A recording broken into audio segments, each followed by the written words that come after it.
امام ابو حنیفہ کو اللہ نے صاحب کشف بنایا تھا۔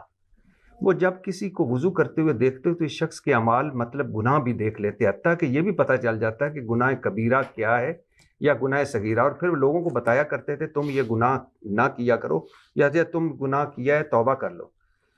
اب یہ نہ یہ کشف رسول کو ہے نہ یہ کشف صحابہ کو ہے کہ وضو کرتے ہوئے، لیکن چلو ان کو بھی چھوڑ دیں، اللہ تو ستار العیوب نہیں ہے، گناہوں پہ پردہ ڈالے، بس صاحب کشف تھے۔ ہو سکتا ہے ارشد بھٹی نے طارق جمیل سے اس کے انٹرویو میں ایک سوال کیا، تو اس پہ حیرانگی یہ ہے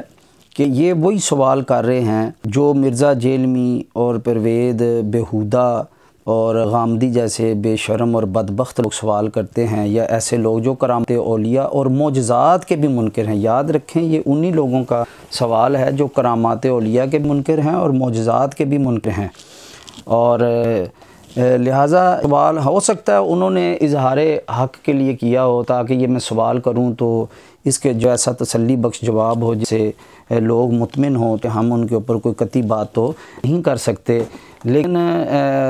بہرحال اس کے اوپر ہم یہ بتاتے ہیں کہ اس میں امام اعظم کی کرامت بتائی گئی، یہ کرامت ہے، اور یہ یاد رکھیں باتیں جو ہوتی ہیں کوئی قطعی اور عقائد کی نہیں ہیں، یعنی کفر اور اسلام کی نہیں ہیں، ایک فضیلت کی بات ہے، اور یہ ظاہری بات ہے قرآن اور حدیث میں تو آ نہیں سکتی تھی کیونکہ یہ بعد کا ایک واقعہ ہے، تو اس کو صالحین نے بزرگان دین نے بیان کیا۔ یہ وہی بزرگ ہیں جو احادیث کو روایت کرنے والے لوگ ہیں۔ بہرحال یہ کوئی کفر نام کی بات نہیں، ایک فضیلت کی بات ہے، اور ہم لوگ اس کو تسلیم کرتے ہیں۔ بہرحال ہم اس کو کفر کا مسئلہ، ایمان کا مسئلہ نہیں سمجھتے، لیکن اس کے اوپر تشویش کرنا، مرزا جیلمی وغیرہ لوگ جو ہیں اکثر یہ بھونکتے رہتے ہیں، بکواس کرتے رہتے ہیں، تو اصل اس میں چیز ایک کشف ہے، اور دوسرا مسئلہ یہ ہے کہ یہ کرامت ہے، اور تیسری یہ ہے کہ گناہوں کو دیکھنا۔ تو اس کے اوپر ہم عرض کرتے ہیں قرآن پاک میں اللہ تبارک و تعالی حضرت سلیمان علیہ السلام کے واقعہ ذکر کرتا ہے کہ حضرت سلیمان علیہ السلام نے اپنے حاضرین کو، درباریوں کو کہا کہ ملکہ بلقیس میرے دربار میں آ رہی ہے، تو اس کے میرے دربار میں پہنچنے سے پہلے پہلے اس کا جو بہت بڑا جو تخت ہے، جو کئی فٹ گز جو ہے وہ چوڑا ہے، لمبا ہے، اونچا ہے، سونے سے مرصع ہے، وہ مجھے یہاں پہ اس کے آنے سے پہلے۔ تو ایک جن نے کہا کہ میں آپ کے اس محفل کے ختم ہونے سے پہلے وہ میں لا دوں گا، یعنی ان کا مقصد حل ہو گیا، لیکن اس کے باوجود کیونکہ آپ چاہتے تھے کہ میری امت کا ولی ہے عاصم بن برخیہ، اس عظمت کا اظہار ہو کہ اللہ کے ولی ہیں، ان کو اللہ نے اتنی طاقت دی ہوتی ہے، یا ان کے ذریعے اتنی اپنی طاقت کا اظہار کرتا ہے کہ جو بڑے بڑے جنات بھی نہیں کر سکتے۔ تو وہ عاصم بن برخیہ قرآن کہتا ہے، وہ انہوں نے کہا قال الذی عندہ علم من الکتاب، کہ جس کے پاس کتاب کا علم تھا، یعنی نیک متقی پرہیزگار جو شخص تھا، وہ پکار اٹھا، اس نے کہا انا آتی کا بہی قبل ان یرتد الیک طرفک، میں اے سلیمان علیہ السلام آپ کی پلک پہ پلک پڑنے سے پہلے پہلے وہ تخت آپ کی خدمت رکھ دوں گا۔ تو حضرت سلیمان علیہ السلام کی پلک پہ پلک نہیں پڑی، اس پہلے پہلے وہ تخت لا کے انہوں نے رکھ دیا۔ تو ایک تو اس سے کرامت کا ثبوت کہ وہ چیز جو عام طور پہ عادت میں نہیں ہوتی، خلاف عادت جو چیز ہے جو لوگ سمجھتے ہیں ہو ہی نہیں سکتی، وہ کر کے دکھا دی۔ وہ دوسرا یہ بھی پتہ رہا کہ جب وہ تخت لے کے آئے تو وہ اس تخت کو دیکھ رہے تھے کہ وہ کس جگہ کیسے پڑا ہوا اور اس کو کیسے لے کے آنا ہے۔ اسی طرح حضرت مریم جو ہیں وہ بھی اللہ کیا تھی، تو ان کو بھی اللہ نے جبریل امین کے ذریعے پہلے بتا دیا کہ آپ کے ہاں بیٹا ہوگا، تو یہ چیز بھی ان پہ اللہ تعالیٰ نے جبریل کے ذریعے کشف فرما دیا، یعنی پہلے ہی ظاہر فرما دی۔ پھر اللہ تبارک و تعالیٰ نے ان کو یہ بھی فرمایا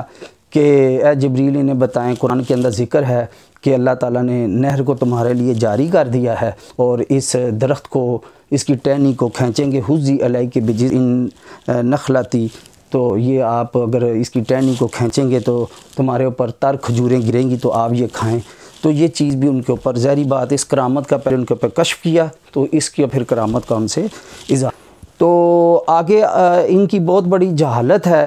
کہ آپ صلی اللہ تعالیٰ علیہ وآلہ وسلم کے متعلق بھی انہوں نے فرمایا کہ گناہ تو انہیں بھی نہیں اس طرح دیکھے، تو یہ ایسی بات نہیں ہے۔ تو آپ ایک میں مثال دے دیتا ہوں، ایک کچھ خواتین نے غیبت کی تھی، تو آپ نے انہیں کہا کہ اپنے منہ کے اندر ہاتھ، تو ان کے اندر سے خون باہر نکلا، حالانکہ انہوں نے گوشت نہیں کھایا تھا، تو آپ نے کہا کہ گویا کہ تم نے اپنے مسلمان بھائیوں کا خون جو ہے وہ کھایا ہے، تو لہٰذا آپ نے خود بھی وہ گناہ غیبت کا خون کی صورت میں دیکھا اور اپنے صحابہ کو بھی دکھایا۔ تو باقی یہ کہنا کہ اللہ تعالیٰ بڑا ستار ہے تو وہ تو گناہوں کو چھپاتا ہے، تو یاد رکھے کسی قرآن کی آیت میں یا حدیث میں نہیں ہے کہ اللہ تعالیٰ ہر شخص کے گناہوں کو پردہ ڈالتا ہے، یہ بات نہیں۔ قرآن کے اندر کئی ایسے منافقین اور مشرکین تھے جن کے وہ جو گناہ کرتے تھے اللہ تعالیٰ نے ان کو ظاہر فرما دیا، بعض یہ بھی بتا دیا کہ یہ حرامی بچہ ہے، اچھا نہیں ہے،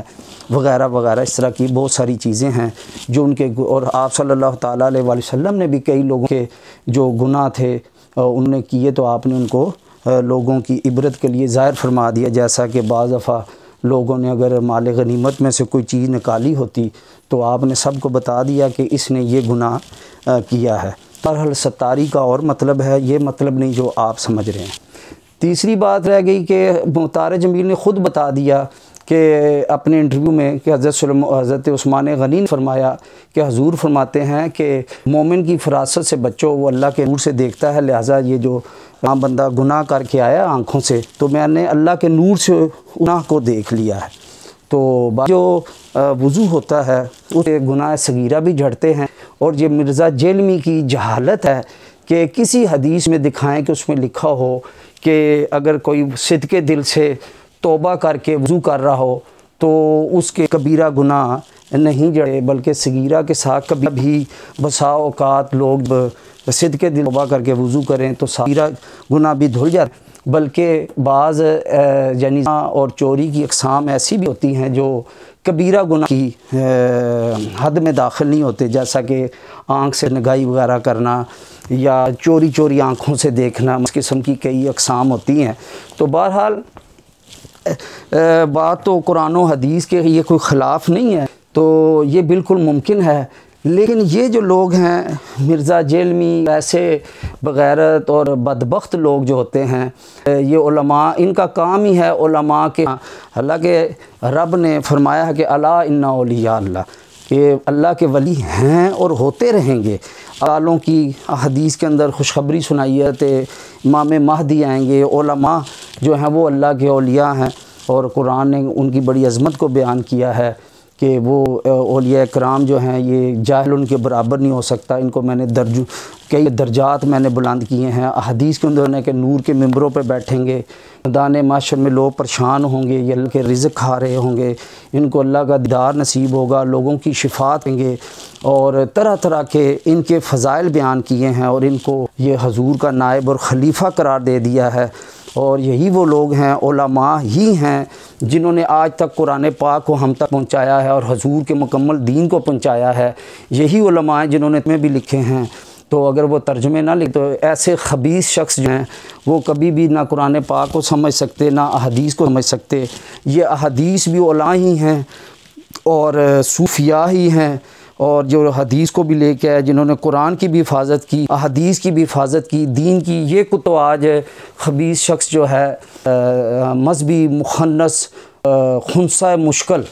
یہ تو آج خبیث پیدا ہوا ہے، اور ایسے کئی 1400 سال میں بھونکتے رہے ہیں، کبھی خارجیوں کی شکل میں جنہیں مولا علی نے واصل جہنم کیا، کبھی رافضی شکل میں جنہیں صحابہ کرام نے واصل جہنم کیا، اور کبھی یہ معتزلی شکل کے اندر، اور کبھی نجدیت کی شکل کے اندر، اور یہ لوگ پیدا ہوتے رہے ہیں، نہ کبھی ان کی وجہ سے ان کو پہلے کبھی کوئی نقصان پہنچا ہے نہ اب پہنچے گا۔ تو حضور کے جو خادم ہیں علماء دین، جن کی اللہ اور اس کے رسول نے فضیلتیں بیان کی ہیں، الحمدللہ وہ دین کا کام کر رہے ہیں، اور یہ سارا دین کا کام انہوں نے کیا ہے۔ اس کتے نے تو صرف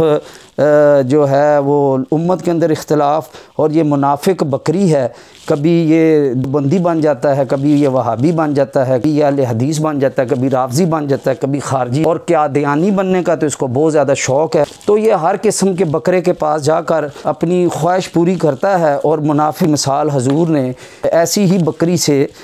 دی ہے۔ تو یہ حضور کے دور میں بھی اس کے ابواء و اجداد تھے، ذو الخیسرہ کی شکل میں، عبداللہ بن ابی بن سلول کی شکل میں، اس سے پہلے جو اس کا اصل بابا ہے وہ شیطان جو حضرت آدم علیہ السلام چلتا رہا، اور یہ بدبخت وہ ہے جس نے اللہ کی بھی گستاخی کی ہے اور نبیوں کی بھی گستاخی کی ہے۔ میں اپنا پیشاب روک سکتا ہوں، آپ سب روک سکتے ہیں، اللہ نے ہر ایک کو صحت تندرستی جس کو بھی فرمائی ہے، تو یہ نبیوں کے لیے اتنی بڑی بکواس کرنا کہ وہ اپنا پیشاب نہیں روک سکتے، یہ انتہائی ان کی توہین ہے اور یہ کفر ہے۔ اسی طرح ان کو چھوکرا کہنا اور اسی طرح امام حسن کی توہین، صحابہ کی توہین کرنا، اولیاء کرام کے علماء اور اولیاء کے خواب بھونکنا، یہ تو کتوں کا شروع سے کام رہا ہے۔ تو اللہ تعالیٰ نے باور جو تھا وہ بھی اس جیسا کتا تھا، اس کی مثال ہی قرآن میں اللہ نے یہ دی ہے، مثلہ کمثل، کی مثال کتے جیسی ہے کہ اس کو تم دھتکارو گے تو بھی یہ بھونکے گا اور اس کو نہ دھتکارا بھی بھونکے گا۔ تو بہرحال لوگ ہوتے ہیں وہ شریف ہوتے ہیں، وہ پاس سے گزر جیسے کتے کو منہ نہیں لگاتے، لیکن الحمدللہ اللہ تعالیٰ نے ہم جیسے شیر بھی پیدا کیے ہیں جو ان کتوں کی خبر لیتے ہیں، اور انشاءاللہ ہم کتوں کی خبر لیتے رہیں گے۔ تو ایسے کتوں کے بھونکنے سے کوئی فرق نہیں پڑا۔ رضا کے نیزے کی مار ہے، عدو کے سینے میں غار ہے، کسے چار جوئی کا وار ہے، یہ وار وار سے پار ہے۔ اب ذرا اس کتے کی اولیاء کرام اور علماء کرام کے خلاف بھونک کی چند جھلکیاں دیکھیں اور آپ خود اندازہ لگائیں کہ کیا ایسے خبیث شخص سے اور خناس شخص سے، بغیر مرزے چھوٹو سے جو کہانیوں کا خصوصی چہرہ ہے اور منافق بکری ہے، کیا اس ایسے شخص سے دین سیکھیں؟ اور ارشاد بھٹی وغیرہ جو اور آفتاب اقبال اور عمران ریاض اور ایسے کئی صحافی ہیں جو بڑی عقیدت سے شاگرد بن کو بڑا قائد اور رہبر و رہنما کر کے پیش کر رہے ہیں اور یہودی اور قادیانی ایجنڈے کو آگے بڑھا رہے ہیں، ان سے ہماری گزارش اللہ کے خوف سے ڈریں اور بغیر شخص کی آپ پشت پناہی سے باز آئیں۔ اب اس کی کچھ بغیریاں چیک کریں۔